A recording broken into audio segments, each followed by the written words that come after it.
Hey everyone, welcome to The Grind. We are nearing the end of the series on Mark, where we're looking at Jesus, who is beyond miracles. I think sometimes we always look at Jesus as just like a miracle worker and what we can get out of him, but he really is beyond that. And today we're going to talk about his death. That's pretty much, what he was all about in the book of Mark, death. Now, here's the thing about death. If you could know the exact date of your death, would you want to know, and why or why not?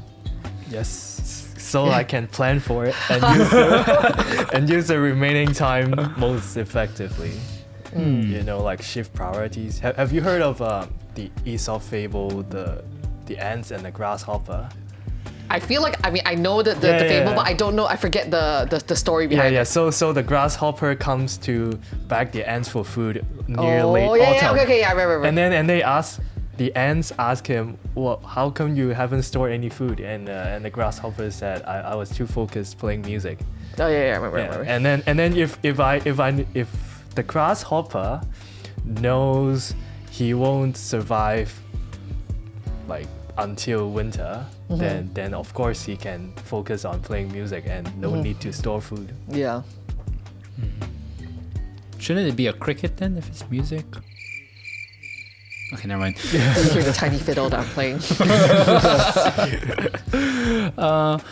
For me, I kind of like went off the deep end of the pool because I'm like, all right, is this Avengers style of like time, or is this like Avengers style where no matter what you do in the past, that past becomes your future?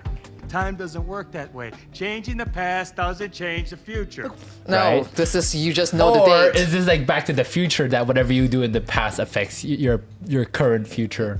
Okay, you can interpret the question as you will. Because if I would say yes, I would like to know when I die. Because therefore, if that is fixed, I can do whatever I want, and I'm like practically bulletproof. If hypothetically. Right. Yeah. Oh man, I have a somewhat different approach. And one part of me, I want to know, because all right, if I'm gonna die, say like a certain date, then okay, I can just use all my annual leave, go. But then also, like, am I being a responsible pastor? Maybe not. If I go just play, right? The question is, so, like, what kind of legacy do you want to leave Yeah, behind? exactly. What kind of legacy do I want to leave behind, right? On the other hand, is that like, come the time when you're gonna die, then it's just like, I don't know if I want to feel that feeling. It's like the whole anticipation, this is gonna happen now. Like at 5:05, you're gonna die. Like, okay, 5:05. I don't know if I want to have that feeling. So part of me, I don't really want to know the exact date of.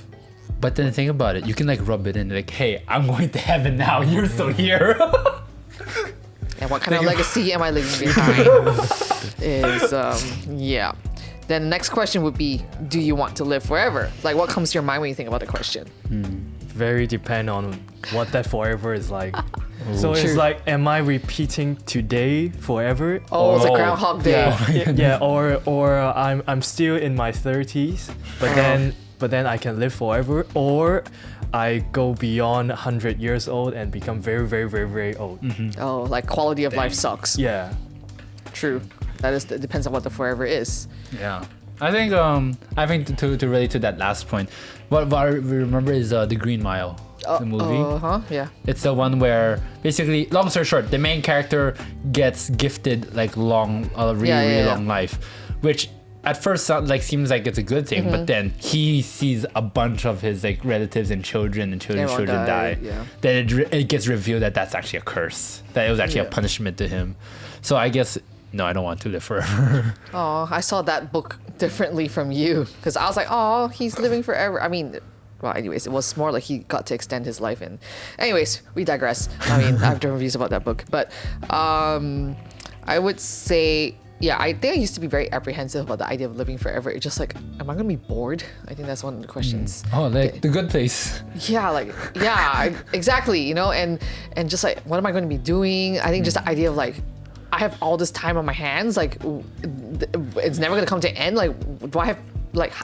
So I think for a part of me, I was a bit apprehensive. But again, like you said, what does a forever look like? And I guess if we're living in heaven and it's supposedly the the most amazing place we'll ever be in, like a place that's free of sin and pain and sorrow and all that stuff, then I guess I could dig that forever. But I guess I won't know until I'm in that forever. And I'm like, and then if I don't like it, well, I mean, I think I will like it. So have you seen? Maybe there's no possibility to not like it. Yeah, exactly.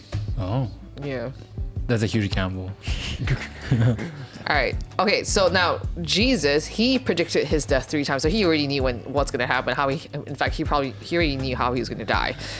So why do you think he was so intentional about preparing his disciples? Being responsible.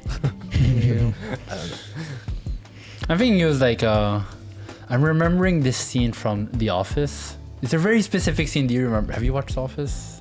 No. Well, There was like one part where the HR guy is like, the HR guy and the boss have beef, right? And so the HR guy was like, oh, I'm gonna be putting these test kits around the office. Please don't throw them away. Then he directs his like focus to like the boss, and he's like, pay attention to me. These are kids. Do not throw them away. And I think that's kind of like what Jesus is doing here. It's like, hey, I've been preparing you for this. I am getting out. I'm leaving here. You guys need to be prepared for like doing this without me. You know, I think that's how I see it. And I think like also like they had their idea of what a Messiah should be, and I think they're all thinking, all right, this guy's gonna overthrow the Roman rule. But like I think Jesus wanted to let them like, hey, actually, you know, on paper it may look as though I was overthrown by the Romans, and it's basically very opposite from like what the disciples were, and not even just the disciples, the general public was thinking, because they were thinking about this person was going to overthrow the Romans, but on paper it looks as though he was defeated, but obviously we all know that he wasn't defeated, but on paper it looks as though he was defeated because he was on the cross, which is one of the most terrible ways to die, and I wouldn't wish that on my worst enemy. But like, yeah, if you think about it, like what would the gospel look like without the cross then? I remember there was this one Pharisee that I really liked. So I think that Pharisee that he really likes. So odd. He seemed, if there was a Pharisee I had to like, it'll probably be him. Because I remember, like, I think the scenario was that like Peter and John were still like preaching about Jesus, and the Pharisees didn't like that, and they were like planning, like, oh, how should we do this? Just kill him, imprison him. But then this one Pharisee stood up, and this was in like Acts 5, where he said like, oh, let's look at like what happened before. There was this person who claimed to be big, but then he died and his followers dispersed. Then there was another guy who claimed to be big, but then he died and his followers dispersed. And he said that if Jesus was real, then his followers, if Jesus wasn't real, then his followers would disperse, right? But in this case, they didn't. So I think that if Jesus did not prepare them right, and so what would happen is that all the disciples would have pulled off of Peter and say like, oh, I don't know Jesus. Like they just deny him, you know, and they would have dispersed like all these other people as an example. And if that happens, then I guess the gospel about the cross and everything is just no one. There's no one to carry that legacy and like kind of like share about it. So I think that's what would happen if Jesus didn't prepare it right. Yeah. Well, without the cross, there wouldn't be any gospel. Yeah, I mean, Yeah, because Exactly, yeah. I'm thinking, well, Jesus would be a great teacher, as that's people it. always like to believe, and that's it. And a prophet, that's yeah, it. yeah, we would strive to save ourselves, Yeah. Or by works, or let go of hope altogether. Yeah. I'm reminded of 1 Corinthians chapter 15 verse 32. If the dead are not raised, let us eat and drink, for tomorrow we die.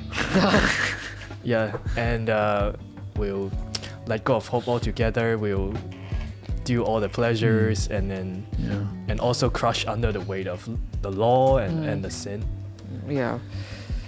Like, I think the gospel without a cross basically is just empty teaching. It's basically, we're not set free from the power and penalty of sin. We wouldn't be dead to sin and alive for Christ. Basically, we'll just carry on as per normal, where we need to come before, in order to enter freely the presence of the Lord, we need to bring our sacrifices. So imagine that to this very day. I'm like, oh, I can't be in the presence of the Lord. I need to go kill an animal somewhere or sacrifice something before I can come in, right? And it's not just any animal. It has to be a perfect animal. And unless now these days things are probably genetically engineered animals, you know what I mean? So it'll just be very empty. Again, just another teaching, another nice to have philosophy, I suppose, without the cross, right? It's really powerless. Now, like Jesus, when he was he was basically saying that also like we've passed from death to life, right? So we've, later we were going to talk about, more his resurrection in another time. And so, but then like if we think about it, like how does like knowing that we've passed from death to life, how does that change about how we live daily? Now, I think some things that Pastor like unpacked was basically pass from death to life, basically pass from sinners to saints. Like from the righteousness of Adam to the righteousness of God, basically was a sinner saved by grace. He's basically talking about pass from servants to sons. We're no longer servants. We're son and daughter who serves. How Pastor God is turning around like, I'm here to serve you, that kind of thing, right?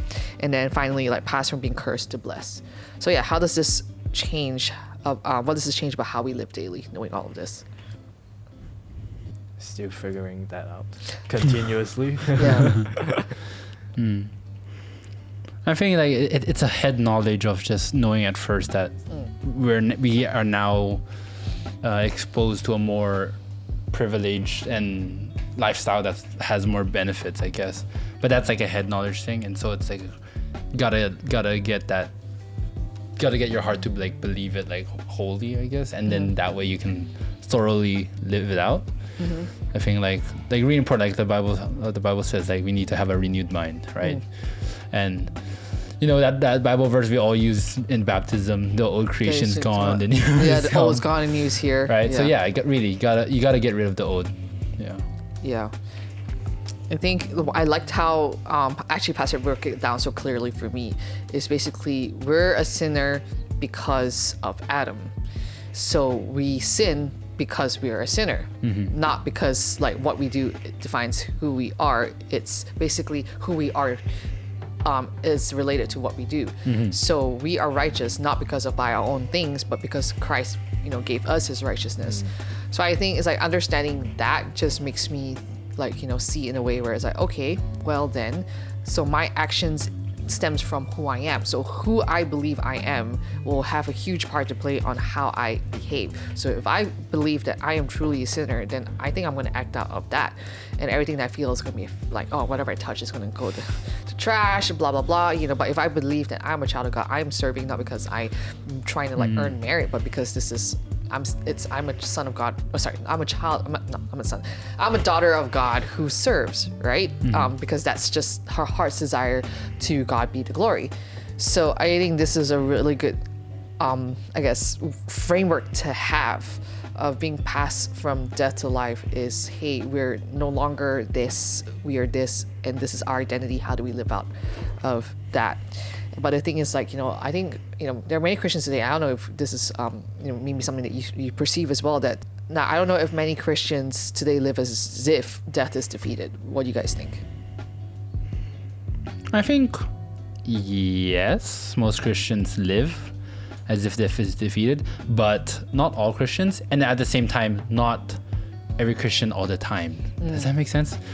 Like, for me, right? I think I would live as if death is defeated, but there are times where I don't. Like, I don't behave it, That's why I kind of said just now that it's a head knowledge, but then it has to be in your heart as well to like thoroughly like live it out every day, because there are so many times that I remember this Sunday school metaphor where they use like a coin, they hold it up close to the eye, and it's a coin big, and then they're like, oh yeah, I don't see anything behind it, so I say it's big, but then actually in reality it's so small because it's just so close.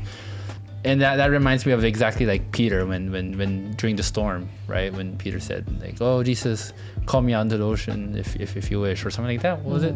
And then Jesus had come, and then Peter was like walking out, and he was all okay to like as long as his eyes were on Jesus. And the moment he looked away from Jesus, things got messy. So I think in that same way that like Christians, we live. A lot of us live as if death is defeated, but occasionally we will have that big problem that would like currently like just temporarily blind us and throw everything off. I think I think maybe people live as though that death is defeated, but then they take that for granted in a sense where, okay, well, I can do whatever I want, right? So the whole like license to sin, basically abusing the grace. Like if we know when we die, we're like, oh, I'm bulletproof. Okay, but whatever. I'm invincible. Yeah, I don't think God has designed for life to be, for us to live like death is defeat. It's not like you just do whatever you want and like be all foolhardy. It's basically be responsible with your choices as well. That knowing, again, going back to the whole, are we leaving behind an inheritance? Are we leaving behind a legacy? Like, what are we leaving behind? And I think this whole idea of being forgiven of sin, and I know saint versus sinner, I think a lot of people are still on the fence about that because people's like there are people who find it like, you know, a bit strange to call themselves saints because like, hey, I'm a sinner. It just feels wrong, right, for some people. But let's talk about the difference between being forgiven of sin and being free from the power of sin. Yeah, I think of it as something related to sickness. So being forgiven of sin is kind of like you're healed of the sickness, or your body inevitably gets sick sometimes. And while being free from the power of sin is the sickness does not affect you at all, or you can choose to not get sick. So I encountered this new song to me called I'm So Blessed by Kane. Okay. And some of the lyrics say, trouble knocking at my door today, I ain't gonna let it in. And worry wanna steal my joy away, but I ain't gonna let it win. So it's like there are still gonna be germs lurking around, but then you have the power, you can choose to not be affected by it. Yeah, I think I'd say this very, very, very similar way that I was like, forgiveness of sin is like you've been pardoned and the debt is paid, but you still can collect debt, right? But then the being free of the power of sin is that like no debt sticks to you, like it has no foothold. So similar to the way you said, right? Because I think, you know, like one of the things that I really had struggled believing was like generational sins, right? But then at the same time, Jesus can like completely like set you free from that. But then it's your choice if you still want to like be silly and live with that sin, you know? You know, like I remember when I was young, I had a pet dog, and I'll see so many like younger kids come up and want to pet my dog, but then the parents would be like, no, it's gonna bite you, right? And so like I was like, well, you don't know that about my dog was super friendly. Like you know, like when dogs see each other, they always bark. Mine just like walks away so passively. But point being is that they don't know. And so like you see this mindset gets passed down without any like credible reasoning, right? So I think that's the same thing with generational sins, that it's already stopped. It should not even hinder, but then it's your choice if you choose to stay in that place of believing that hindrance, I think. I mean, it's like what you behold, you become. And sometimes when you're so fixated on like, oh, I'm not going to be like my dad, I'm not going to be like my mom. And chances are you are most likely going to become the thing that you don't want to be. So I would say that, forgiven, like we're forgiven of sin, basically our slate is been set free. Like our slate's clean. We're done. But then sometimes we don't necessarily, again, live out of that, right? And so we need to understand that, hey, we actually are free from the power of sin, but we're not necessarily free from the presence of sin because we live in a fallen world. So I think one is talking about our state. Like, hey, this is who we are. We're no longer a sinner. We've been set free. Like, we're forgiven of sin. Boom. Whereas, like, you know, now, because we're a saint, like, live out of that. We are free from the power of sin. So we can choose to exercise that. I mean, there are also people that are still living under that, like, hey, like, oh, I'll never be like, then they play the victim card, and it's like, I don't know how to help you, bro, but... yeah, it's like when you encounter the temptation to slander someone, murder someone in your head, or adultery in your head, you have the power to not continue with it. Yeah, because you are no longer... you're now righteous because of Christ, and you're no longer a sinner because of Adam, right? So, but then obviously, like, there are consequences that comes to our sin. Like, there is unrighteous suffering, we talked about that. We suffer because of Adam's sin. And then there's deserved suffering. We suffer because of our own sin. Like, I mean, let's be real. If I do something stupid, like, I am obviously going to suffer the consequence of that. Ain't nobody going to be, saving me from that. And so I think suffering is a very real thing. And so Jesus, he predicted suffering not just for himself, but for those who follow him. And why do you think suffering is part of the Christian journey? Well, I would like to say that I just believe that sometimes, maybe not all times, but sometimes it's just simply the devil trying to hinder us. And yeah, I feel sometimes it could be dangerous to believe that, because like you can totally take that in the wrong way. Like, we should be careful not to welcome it, using that as like a confirmation to see that we're on track, like, for example, like, oh, I'm not stressed at work, therefore I'm not doing real work, or I'm not being persecuted, therefore I'm not doing the Lord's work. Like, I feel sometimes it could be used as a confirmation to see if you're on track. And so I think sometimes we should be careful not to welcome it.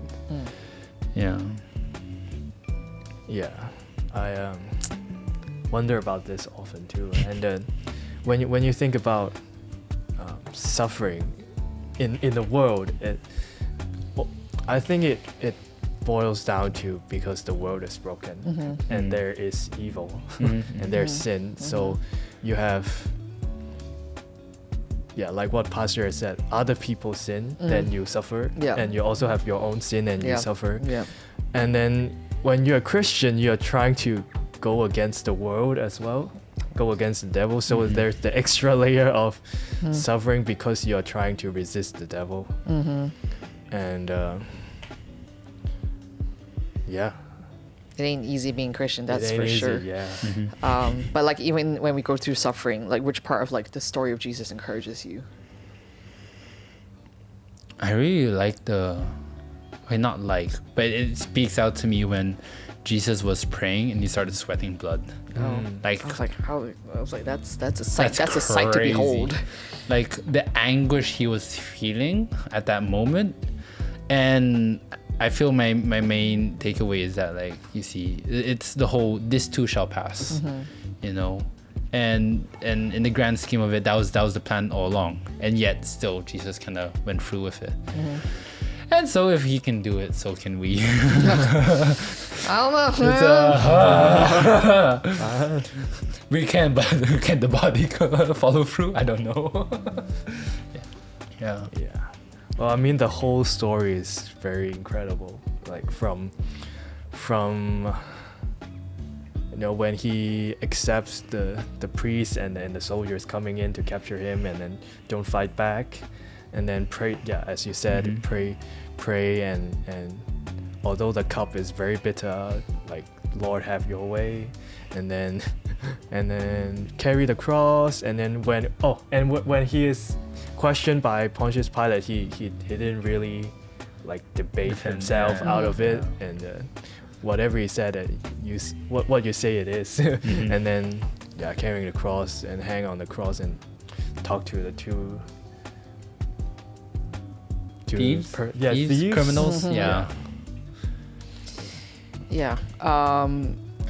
Like I said, ain't easy being Christian. And I think when, like, Jesus, I mean, the whole idea is that Jesus, he came to earth not to be served, but to give his life as ransom as many, right? For many, sorry.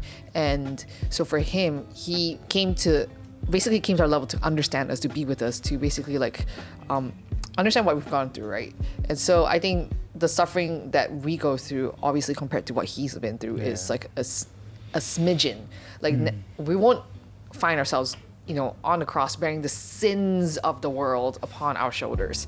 And I think it's knowing that Jesus chose to be with us, to empathize, like basically knowing that we have a God who's empathetic.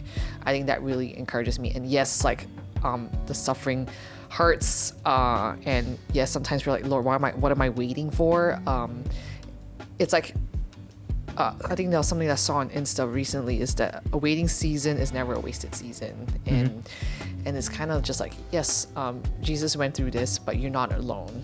And the thing is, like, to be his disciple, there is a price to pay. And I think a lot of that's why, you know, we've been over the course of the past couple of weeks, we saw what it was to really, you know, live our life for Jesus. Like, what does it mean to be, you know, called out from the crowd? Like, are we part of, like, you know, are we just a fan of Jesus? Are we actually a follower of Christ? And so I know the disciples, to pick up the cross and follow, I think that was something that they still couldn't grasp, you know, when they were with Jesus. And so I think the call and the challenge for us is, like, what does it look like to pick up our cross and follow Jesus? That is a challenge that we need to, I guess, learn how to embrace. To deny oneself and pick up the cross. It's rough. It's rough. It's hard. It ain't easy. And I think the beauty of this is that we are empowered by the Holy Spirit to do this. So to know that we're not alone. So yeah, may we be people who pick up our cross and follow Jesus. And that's that for the grind today. Thank you for joining us, and we will catch you next time. Bye. Bye.